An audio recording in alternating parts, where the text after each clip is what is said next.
O desejado de todas as nações. Capítulo 17. Nicodemos.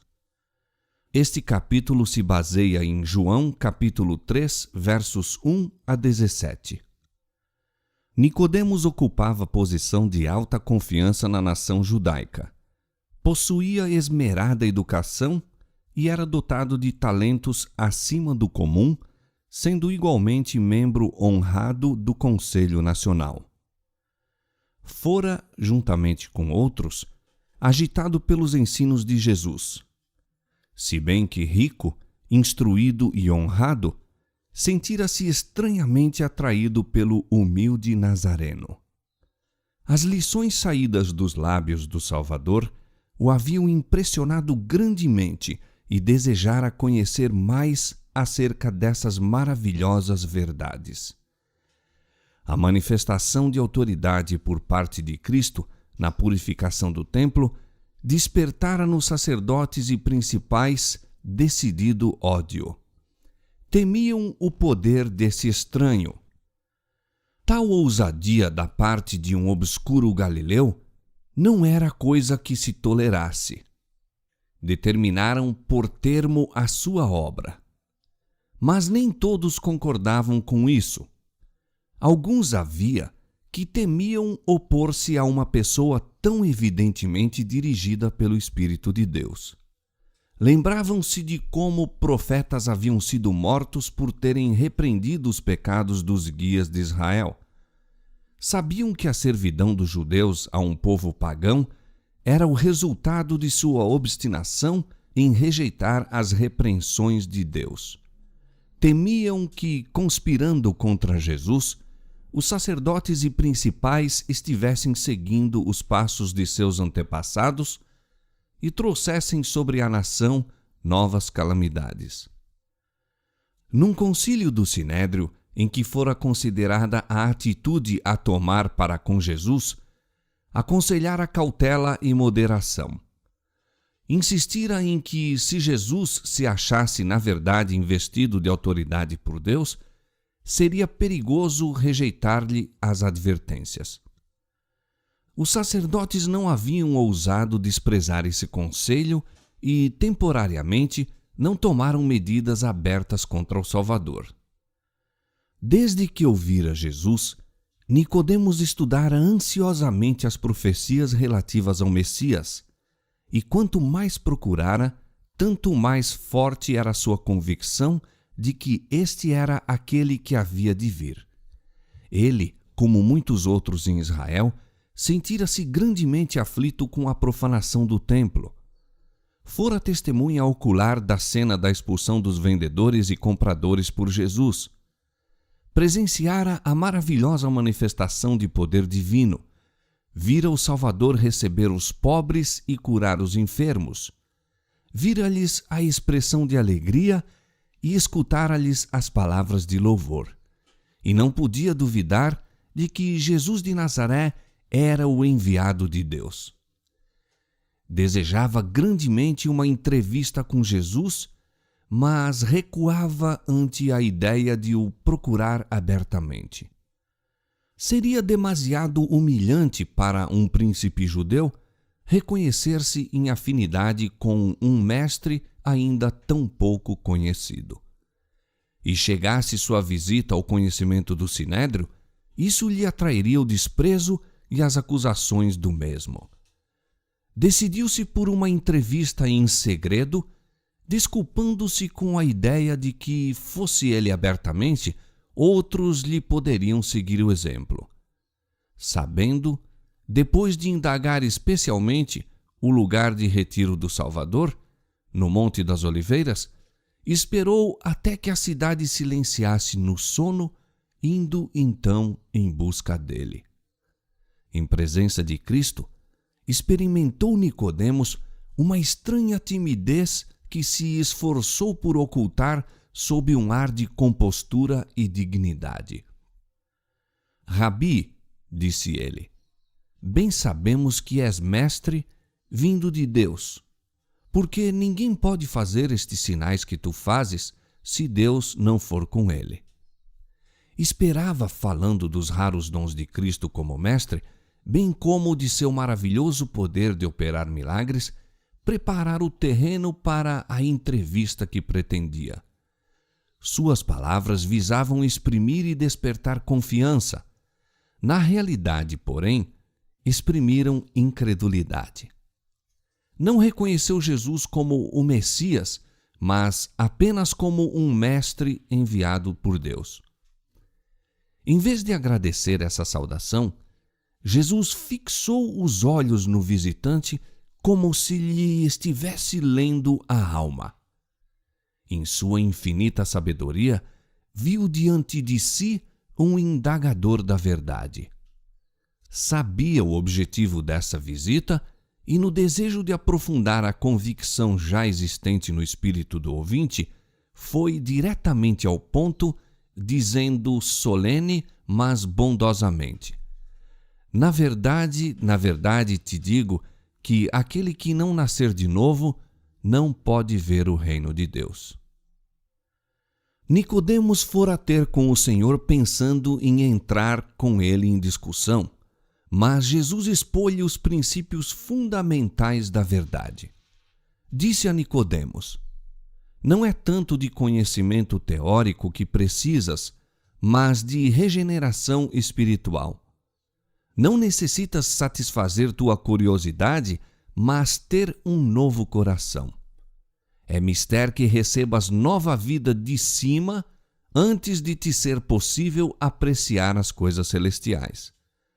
Antes que se verifique essa mudança, tornando novas todas as coisas, nenhum salvador proveito tem para ti o discutir comigo minha autoridade ou missão. Nicodemos ouvira a pregação de João Batista quanto ao arrependimento e ao batismo, indicando ao povo aquele que havia de batizar com o Espírito Santo. Ele próprio sentira haver falta de espiritualidade entre os judeus, que em grande parte eram dominados pela hipocrisia e a mundana ambição. Tinha esperado um melhor estado de coisas por ocasião da vinda do Messias. Todavia, a perscrutadora mensagem do Batista deixara de nele operar a convicção do pecado. Fariseu estrito, orgulhava-se de suas boas obras. Era largamente estimado por sua beneficência e liberalidade na manutenção do serviço do templo e sentia-se certo do favor de Deus. Ficou assustado ante a ideia de um reino demasiado puro para ele ver em seu estado atual. A figura do novo nascimento empregada por Jesus não deixava de ser familiar a Nicodemos. Os conversos do paganismo à fé de Israel eram muitas vezes comparados a crianças recém-nascidas. Portanto, devia ter percebido que as palavras de Cristo não se destinavam a ser tomadas em sentido literal. Em virtude de seu nascimento como israelita, entretanto, considerava-se seguro de um lugar no reino de Deus. Achava não precisar de nenhuma mudança. Daí sua surpresa ante as palavras do Salvador. Ficou irritado por sua íntima aplicação a si próprio. O orgulho do fariseu lutava contra o sincero desejo do pesquisador da verdade. Admirava-se de que Jesus lhe falasse da maneira por que falou, não respeitando sua posição de príncipe em Israel. Colhido de improviso, respondeu a Cristo em palavras plenas de ironia: Como pode um homem nascer sendo velho? Como muitos outros, quando uma incisiva verdade lhes fere a consciência, revelou o fato de que o homem natural não recebe as coisas que são do Espírito de Deus. Não há nele nada que corresponda às coisas espirituais, pois estas se discernem espiritualmente. Mas o Salvador não enfrentou argumento com argumento. Erguendo a mão em solene e calma dignidade, acentuou a verdade com mais firmeza. Na verdade, Na verdade te digo que aquele que não nascer da água e do Espírito não pode entrar no reino de Deus. Nicodemos sabia que Jesus se referia aí ao batismo de água e à renovação da alma pelo Espírito de Deus. Ficou convencido de achar-se na presença daquele que João Batista predissera. Jesus continuou: o que é nascido da carne é carne, e o que é nascido do Espírito é Espírito. O coração, por natureza, é mau, e quem do imundo tirará o puro? Ninguém. Jó 14:4. Invenção alguma humana pode encontrar o remédio para a alma pecadora. A inclinação da carne é inimizade contra Deus, pois não é sujeita à lei de Deus, nem em verdade o pode ser. Do coração procedem os maus pensamentos, mortes, adultérios, prostituições, furtos, falsos testemunhos e blasfêmias. Romanos capítulo 8, verso 7 e Mateus capítulo 15, verso 19. A fonte do coração se deve purificar para que a corrente se possa tornar pura. Aquele que se esforça para alcançar o céu por suas próprias obras em observar a lei, está tentando o impossível. Não há segurança para uma pessoa que tem a religião meramente legal, uma forma de piedade. A vida cristã não é uma modificação ou melhoramento da antiga, mas uma transformação da natureza. Tem lugar a morte do eu e do pecado e uma vida toda nova. Essa mudança só se pode efetuar mediante a eficaz operação do Espírito Santo. Nicodemos continuava perplexo e Jesus empregou o vento para ilustrar o que desejava dizer. O vento assopra onde quer e ouves a sua voz, mas não sabes de onde vem nem para onde vai. Assim é todo aquele que é nascido do Espírito. Ouve-se o vento por entre os ramos das árvores, fazendo sussurrar as folhas e as flores. É, todavia, invisível, e homem algum sabe de onde ele vem, nem para onde vai. O mesmo se dá quanto à operação do Espírito Santo na alma. Como os movimentos do vento, não pode ser explicada. Talvez uma pessoa não seja capaz de dizer o tempo ou o lugar exatos de sua conversão, nem delinear todas as circunstâncias do processo da mesma. Isso, porém, não prova não estar ela convertida.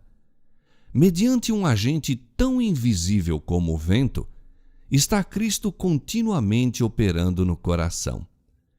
Pouco a pouco, sem que o objeto dessa obra tenha talvez consciência do fato, produzem-se impressões que tendem a atrair a alma para Cristo.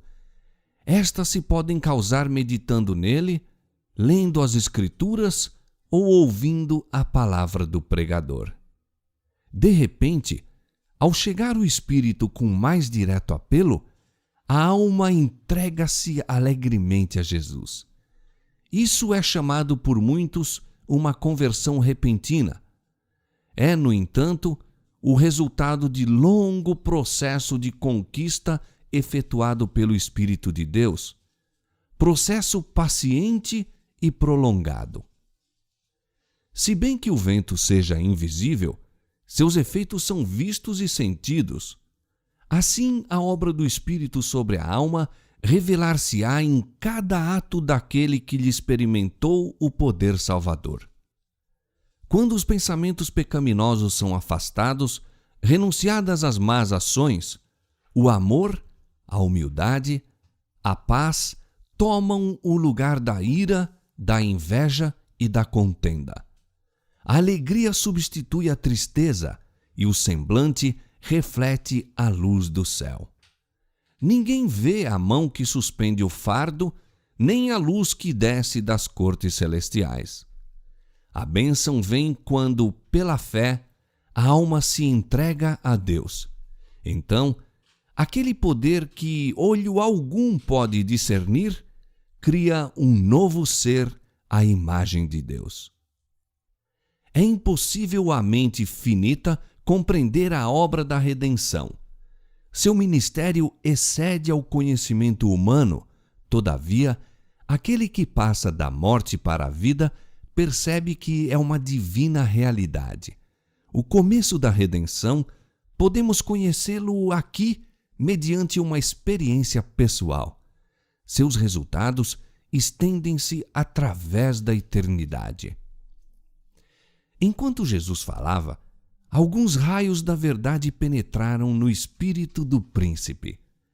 A enternecedora, subjugante influência do Espírito Santo impressionou-lhe o coração. Todavia, não compreendeu plenamente as palavras do Salvador. Não ficou tão impressionado com a necessidade do novo nascimento como acerca da maneira por que esse se havia de realizar. Admirado, disse: "Como pode ser isso?" "Tu és mestre em Israel e não sabes isto?" perguntou Jesus. Indubitavelmente, uma pessoa a quem era confiada a instrução religiosa do povo não devia ser ignorante de verdades de tanta importância. Suas palavras encerravam a lição de que, em lugar de sentir-se irritado com as positivas palavras da verdade, Nicodemos deveria ter de si mesmo opinião muito humilde em vista de sua ignorância espiritual. Não obstante, Cristo falava com tão solene dignidade e tanto o olhar como a inflexão da voz exprimiam tão sincero amor que Nicodemos não se ofendeu ao compreender sua humilhante condição. Mas ao explicar Jesus que sua missão na terra era estabelecer um reino espiritual e não temporal, seu ouvinte sentiu-se perturbado. Vendo isso, Jesus acrescentou: "Se vos falei de coisas terrestres e não crestes, como crereis se vos falar das celestiais?" Se Nicodemos não podia receber os ensinos de Cristo, que ilustravam a obra da graça no coração, como entender a natureza de seu glorioso reino celestial? Não discernindo a natureza da obra de Cristo na terra, não poderia compreender sua obra no céu. Os judeus que Jesus expulsara do templo pretendiam ser filhos de Abraão, mas fugiram da presença do Salvador porque não podiam suportar a glória de Deus que nele se manifestava. Revelaram assim não se achar pela graça de Deus habilitados a participar dos sagrados serviços do templo. Eram zelosos em manter uma aparência de piedade, mas negligenciavam a santidade do coração.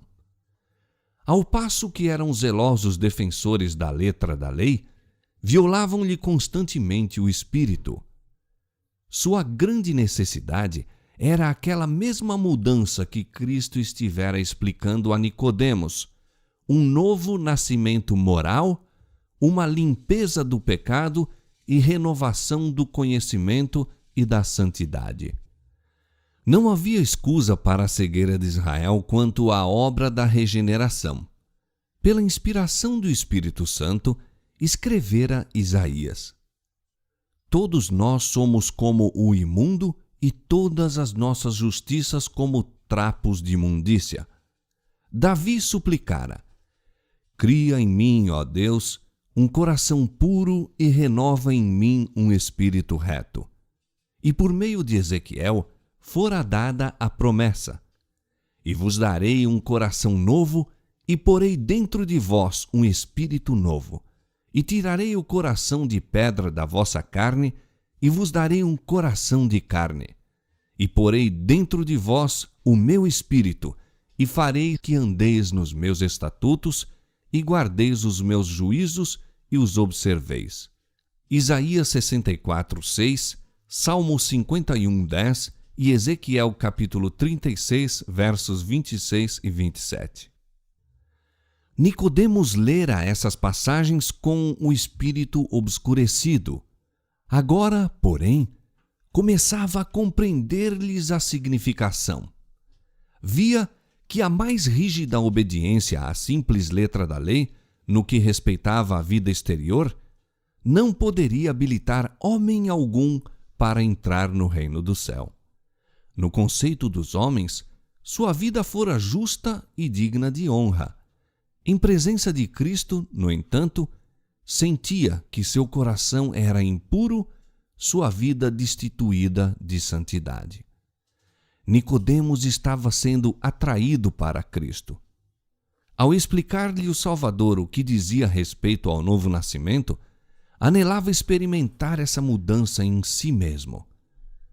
Por que meio poderia isso realizar-se? Jesus respondeu à não formulada pergunta. Como Moisés levantou a serpente no deserto, assim importa que o Filho do Homem seja levantado, para que todo aquele que nele crê não pereça, mas tenha a vida eterna. Ali estava um terreno familiar a Nicodemos. O símbolo da serpente levantada tornou-lhe clara a missão do Salvador. Quando o povo de Israel estava perecendo da picada das serpentes ardentes, Deus instruíra Moisés para fazer uma serpente de metal e colocá-la no alto em meio da congregação. Fora então anunciado no acampamento que todos os que olhassem para a serpente viveriam. Bem sabia o povo que, em si mesma, não possuía ela poder algum para os ajudar. Era um símbolo de Cristo.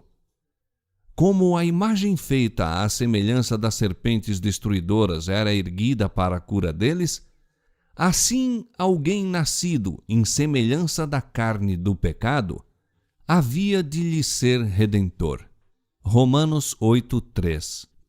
Muitos dos israelitas olhavam o serviço sacrificial como possuindo em si mesmo virtude para os libertar do pecado. Deus lhes desejava ensinar que esse serviço não tinha mais valor que aquela serpente de metal. Visava a dirigir-lhes o Espírito para o Salvador, fosse para a cura de suas feridas, fosse para o perdão dos pecados. Não podiam fazer por si mesmos coisa alguma senão mostrar sua fé no dom de Deus. Cumpria-lhes olhar e viver. Os que haviam sido mordidos pelas serpentes poderiam haver demorado a olhar. Poderiam ter posto em dúvida a eficácia daquele símbolo metálico. Poderiam haver pedido uma explicação científica. Nenhuma explicação lhes era dada, porém. Deviam aceitar a palavra que Deus lhes dirigia através de Moisés. Recusar-se a olhar era morrer. Não é por meio de debates e discussões que a alma é iluminada. Devemos olhar e viver. Nicodemos recebeu a lição e levou-a consigo. Examinou as Escrituras de maneira nova, não para a discussão de uma teoria, mas a fim de receber vida para a alma. Começou a ver o reino de Deus ao submeter-se à direção do Espírito Santo. Milhares existem hoje em dia que necessitam da mesma verdade ensinada a Nicodemos mediante a serpente levantada. Confiam em sua obediência à lei de Deus para se recomendarem a seu favor. Quando são solicitados a olhar a Jesus e a crer que Ele os salva apenas pela sua graça, exclamam: "Como pode ser isso?" Como Nicodemos, devemos estar prontos a entrar na vida pela mesma maneira que o maior dos pecadores. Além de Cristo, nenhum outro nome há dado entre os homens pelo qual devamos ser salvos. Atos 4:12. Mediante a fé, recebemos a graça de Deus. Mas a fé não é nosso Salvador. Ela não obtém nada. É a mão que se apega a Cristo e se apodera de seus méritos, o remédio contra o pecado. E nem sequer nos podemos arrepender sem o auxílio do Espírito de Deus.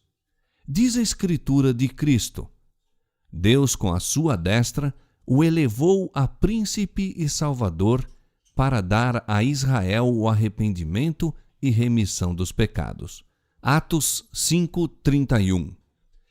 O arrependimento vem de Cristo tão seguramente como vem o perdão. Como, então, nos havemos de salvar? Como Moisés levantou a serpente no deserto, assim foi levantado o Filho do Homem, e todo aquele que tem sido enganado e mordido pela serpente pode olhar e viver. Eis o Cordeiro de Deus que tira o pecado do mundo. João 1:29. A luz que irradia da cruz revela o amor de Deus. Seu amor atrai-nos a Ele mesmo. Se não resistirmos a essa atração, seremos levados ao pé da cruz em arrependimento pelos pecados que crucificaram o Salvador. Então, o Espírito de Deus, mediante a fé, produz uma nova vida na alma. Os pensamentos e desejos são postos em obediência à vontade de Cristo. O coração, o espírito, são novamente criados à imagem daquele que opera em nós para sujeitar a si mesmo todas as coisas. Então a lei de Deus é escrita na mente e no coração, e podemos dizer com Cristo: deleito-me em fazer a tua vontade, ó Deus meu.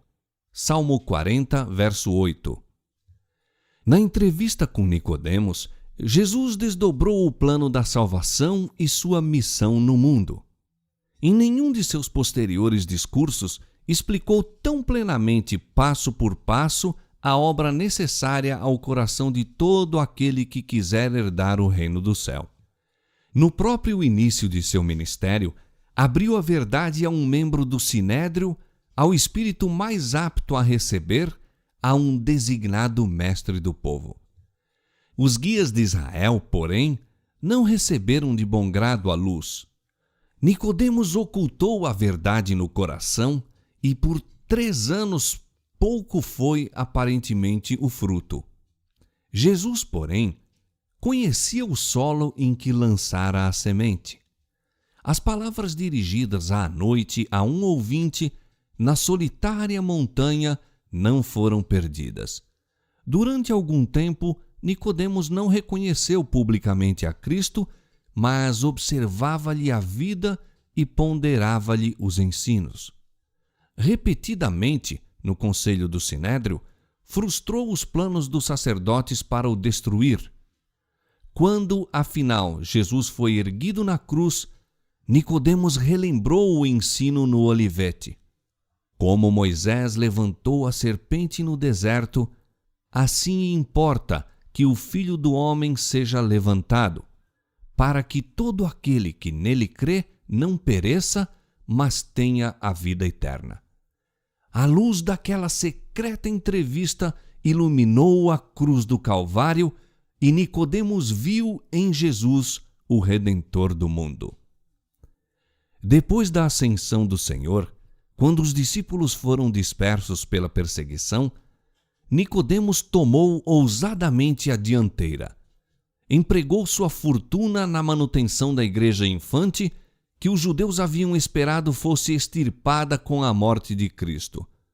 No tempo de perigo, aquele que tão cauteloso e duvidoso fora, mostrou-se firme como a rocha, animando a fé dos discípulos e fornecendo meios para levar avante a obra do Evangelho. Foi desdenhado e perseguido pelos que lhe haviam tributado reverência em outros tempos. Tornou-se pobre em bens deste mundo, todavia, não vacilou na fé que tivera seu início naquela conferência noturna com Jesus. Nicodemos relatou a João a história daquela entrevista e por sua pena foi ela registrada para a instrução de milhões.